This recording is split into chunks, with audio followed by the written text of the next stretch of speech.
Good morning, folks. Neo here. First, let me apologize today. I'm having to go back and overlay this voice into the video as I was on the phone early this morning during trading time. First and foremost, I do not recommend that. Never trade when you're being distracted.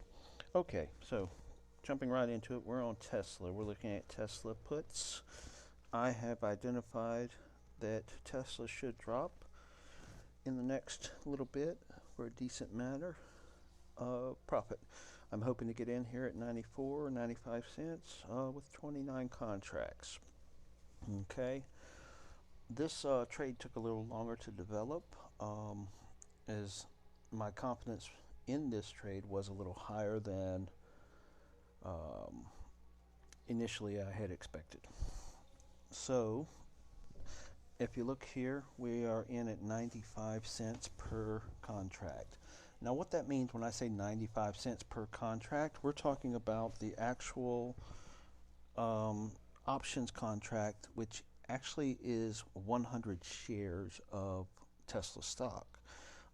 The premium that we're trading here gets multiplied by 100, so 95 would be $95 that you're actually taking from your account. Currently in the paper trading account, it was $2,788 value. What we have done is we have taken the entire amount of the account and placed it into these option contracts, 29 contracts to be exact, and we did so at $95 for each contract. Okay, so what we have going on here is Tesla is still dropping. It's actually up and profitable right now. I could actually sell this currently at this price and would make a quick $100 on the contracts. But I'm not going to. I have a target price in mind, which was 106. That is 10% of the account that the trading account. So it would actually increase the account by 10%. It doesn't quite reach that 106 mark at the time that I was expecting it to. It got as high as 103, but I do expect it to continue to go up. I could have gotten out here, which would have been the smarter play in all honesty, but I was distracted by a phone call, so I wasn't fully focused on the trade. I was kind of in and out and trying to talk and hold a conversation at the same time.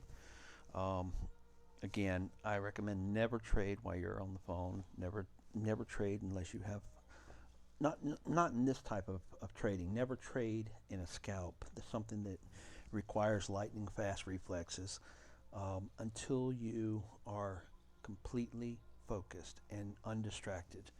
So you have to give the stock its respect, and you have to give the options contracts its respect, and give it the full value of your time and effort.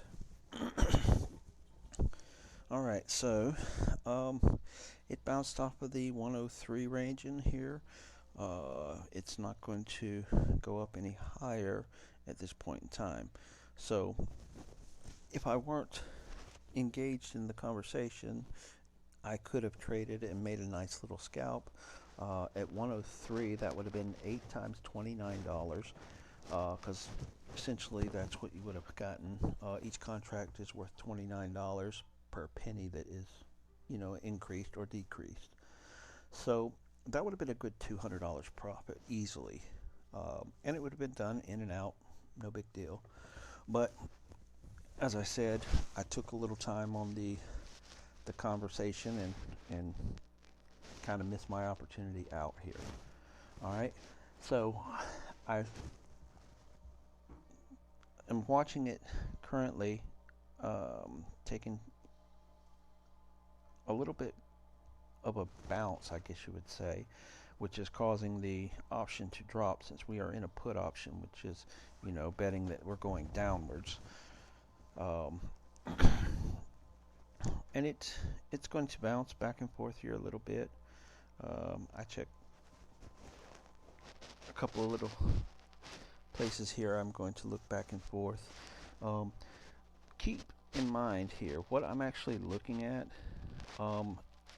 is the bid and the ask, the spread, how close they stay together, whether or not they begin to separate, whether or not they get super heavy on one side versus, the other side being lighter, and it helps to kind of give me a guide and an understanding what direction we're moving. Essentially what I'm doing is I'm interpreting the data extremely fast.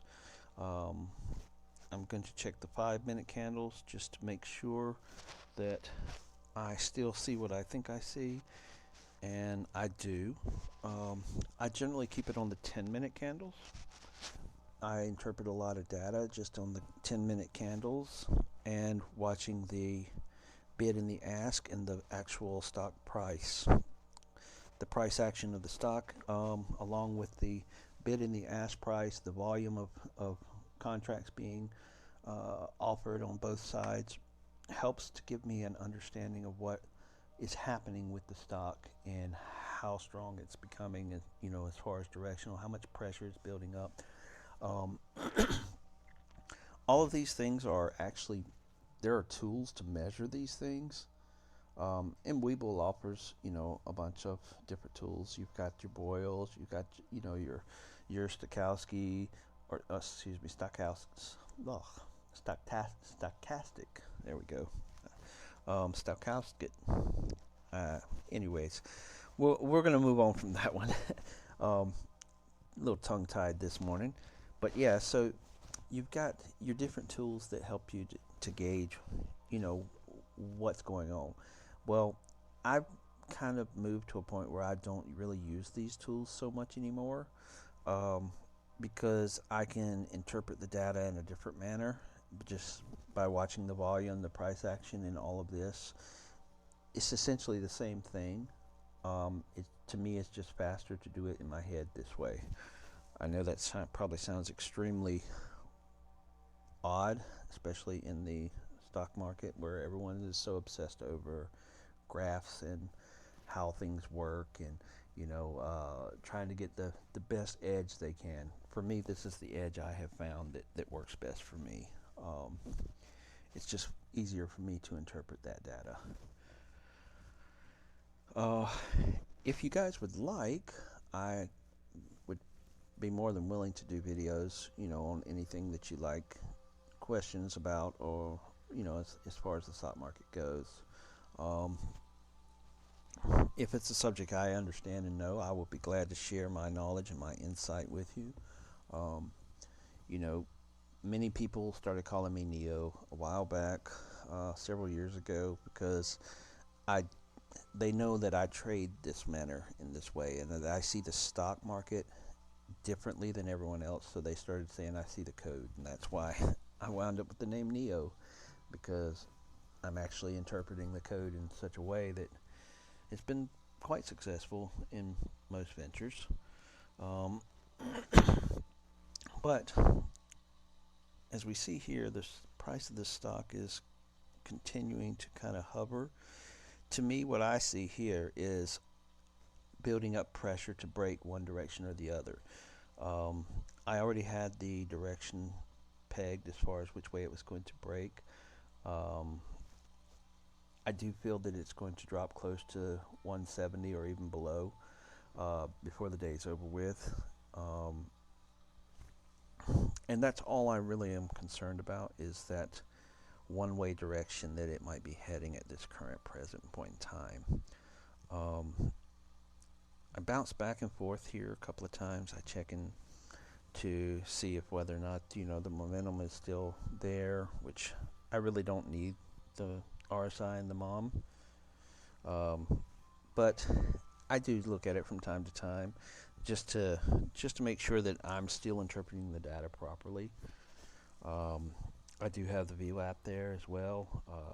Once I see it bounce off of the VWAP, if it's everything else is lining up the way that I think it is, then that helps to confirm in my mind what direction we're heading. At this point in time, I'm getting really nervous because it has jumped back up. I'm watching it intensely here to see what it does when it gets to the view app. I jump back over here. I'm looking now at the bid and the ask price, and I see there's a little spread, a little gap there, which is concerning. But I also see that the price has actually gone down. The implied volatility is being measured. The stock is retreating a little bit, and the price of the actual options are not going up.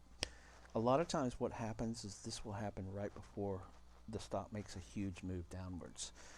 I'm not entirely sure as to why, other than the market makers, or the Chicago Board of Options, or what you want to call them.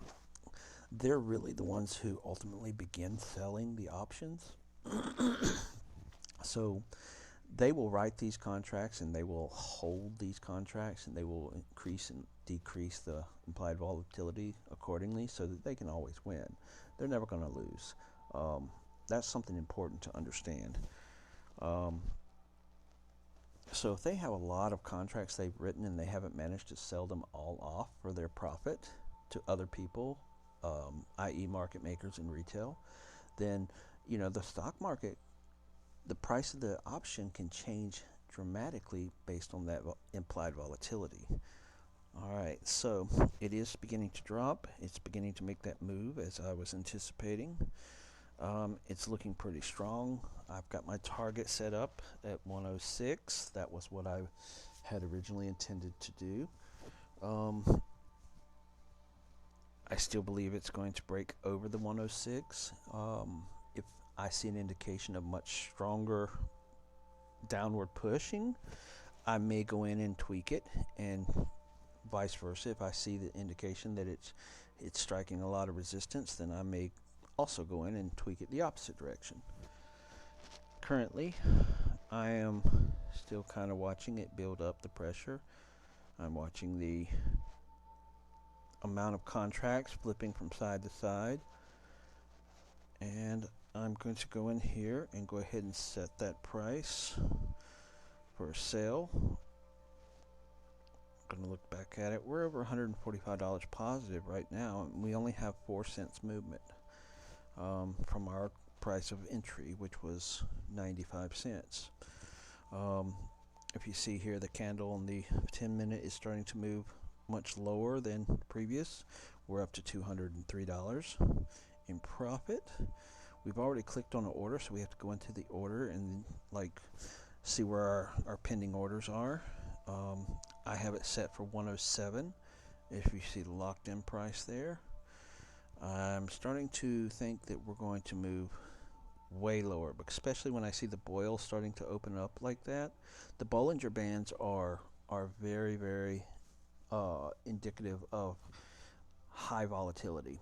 Some of the things I'm seeing as far as the data points of entry and exit for different contracts tells me what's going on. So I adjusted my option to 110 as my sell.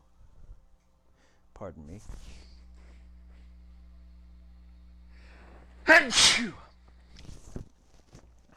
And I do believe that that's actually not going to be the pinnacle, the point where it turns, the press, or what they call that, the crescendo.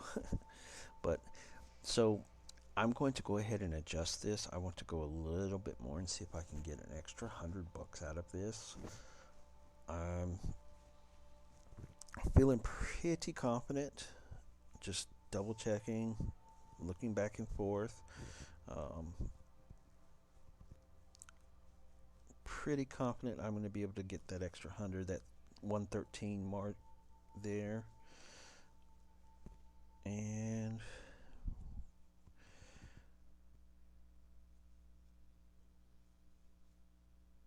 all right, limit price is placed. Gonna refresh a little bit. That's what I'm doing when I pull down on the screen like that. It should have filled already. We'll click on there and see. Yep, and there we go. It has filled for 113. So that's $113 per contract. That's a profit on every contract of roughly $23 per contract.